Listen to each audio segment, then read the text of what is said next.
సినిమాలో చూపెట్టింది ఇంకా తక్కువ. అంతకంటే దారుణంగా నా తండ్రిని వీళ్ళందరూ చంపారు అని చెప్పి కూడా డాక్టర్ సునీత నిన్న ప్రెస్ మీట్లో చెప్పడం జరిగింది.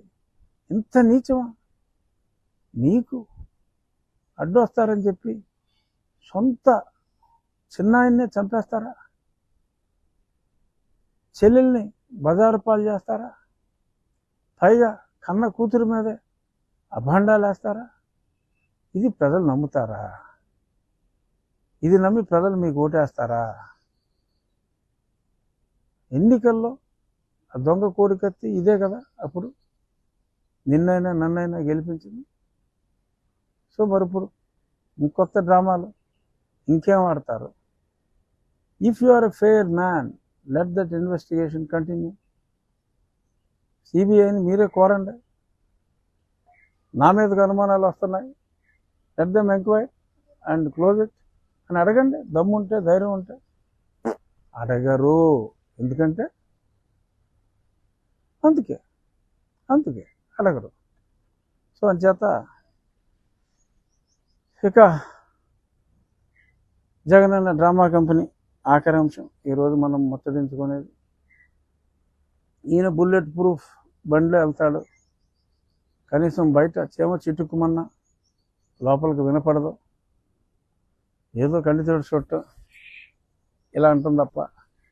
కానీ ఎవరో జగనన్నా అని పిలిస్తే వెంటనే బస్సు ఆపుతాడు. ఏమ్మా, ఏంది నీ ప్రాబ్లము అని తక్షణం ఏదో ఆర్డర్లు ఇస్తాడు. ఎక్కడి నుంచి వస్తారో తెలియదు. ఓకే, శారీరక రుగ్మతలు ఎంతోమందికి ఉంటాయి. కానీ ఈ ఐప్యాకోడ్కి కరెక్ట్గా దొరుకుతారు. ప్రతి 3 కిలోమీటర్లకి ఒక దగ్గర ఒక కుష్టి వ్యాధి వచ్చిన వాళ్ళు కావచ్చు, ఇంకో దగ్గర ఒళ్ళంతా పాపం కాయలుగా వచ్చి బాధపడుతున్న వాళ్ళు కావచ్చు. వీళ్ళు ఏరుకొస్తారు. వీళ్ళు అంత మోసం. వీళ్ళు ఏరుకొచ్చి వాళ్ళకి అట్లీస్ట్ ఓకే హ్యాపీ ఏంటంటే వాళ్ళకి ఎంతో కొంత యాక్టింగ్ ఛార్జెస్ పే చేస్తారు. సో యాక్టింగ్ ఛార్జెస్ పే చేసి అట్ సర్టెన్ డిస్టెన్సెస్ ఎక్కడ ఆపాలి అని ఇవాళ పేపర్లో కూడా వచ్చింది. ఆ కెమెరా వాళ్ళు రెడీగా ఉంటారు. ఆ కరెక్ట్ యాంగిల్లో ఎవరికన్నా అంగవైకల్యం ఉంటే అంగవైకల్యం బాగా పడేలాగా ఒక కెమెరా. జగన్మోహన్ రెడ్డి గారు కాస్త బాధపడుతూ ఉంటే ఆ బాధని బాగా యాంప్లిఫై చేసేలాగా వెంటనే పేపర్లో, సాక్షిలో వృద్ధురాలు ఆపితే వెంటనే బస్సు ఆపి పరామర్శించిన జగనన్న. అప్పుడు ఎలక్షన్లో చూసాం. లాస్ట్ టైం ఇలాగే డ్రామాలు ఆడేవాడు ఐప్యాకోడు. ఇలాగే మళ్ళీ సేమ్ డ్రామాలు ఇంకా మారలా ఇల్లు, అదే డ్రామాలు రిపీటు. కానీ మరి ఇంకా ఎవడో ఎలక్షన్ క్యాంపెయిన్కి ఇండివిజువల్గా వెళ్తున్నాడు.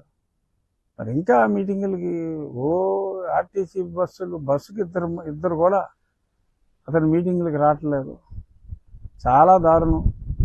చంద్రబాబు గారు రోడ్ షోలకి పోటెత్తున్నారు జనం. ఈయనేమో భారీ బహిరంగ సభలో మేము సిద్ధం అని ఏదో మొదలెట్టారు.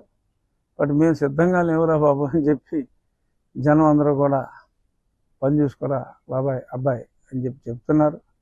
అయినప్పటికీ సిగ్గు లేకుండా సాక్షిలో అయితే మటుకు బేభత్సంగా రాసుకుంటున్నారు. నిన్న అన్ని పేపర్లో వచ్చింది. నేను సుప్రీంకోర్టులో వేసిన కేసు, జగన్మోహన్ రెడ్డి సిబిఐకి చివాట్లు పెట్టారు. ఇంకో 4 వారాలు టైం ఇస్తున్నాను, ఆలస్యానికి కారణం ఎందుకు చెప్పట్లేదు. ఇవన్నీ కూడా చాలా స్పష్టంగా చెప్పారు. ఈనాడు, ఆంధ్రజ్యోతిలో హెడ్లైన్ వచ్చింది. సాక్షిలో చూసా, నాకు ఎక్కడా కనపల్లా. తర్వాత ఎవరన్నా చెప్తే సాక్షిలో ఎక్కడ కనపడలేదా అంటే వెతికి పట్టుకున్నారు ఎక్కడో ఒక 4 లైన్లు. ఏదో చిన్న వార్త, 3 కాళ్ళ కోడి జననం, 5 కాళ్ళ కుక్క జననం అని చెప్పి వేస్తూ ఉంటారు చిన్న వార్తలు అప్పుడప్పుడు. అలాంటి వార్తగా దాన్ని వేశారు తప్ప, ఎందుకంటే మరి అంత తప్పు చేశాడు లేదు. వాళ్ళ పేపర్లో నాకు పాపులారిటీ, ఇంకా సీట్ ఇస్తారో ఎవరో తెలియకపోయినా రఘురామకృష్ణరాజు పోరాడుతున్నాడు అంటే పిచ్చి. నాకు అర్థం కాదు నాయన. నా పోరాటం ప్రజలు.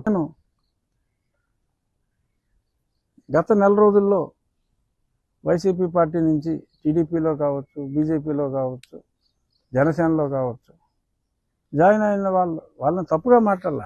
కానీ 3 నెలల ముందు వీళ్ళల్లో ఎవడైనా 4 సంవత్సరాల నుంచి 4.5 సంవత్సరాల నుంచి ఇతని అవినీతిపై, అన్యాయాలపై పోరాడుతున్నాను నేను. Because we have to remove him from the political system for the welfare of the people అనే ఒకే ఒక ఉద్దేశంతో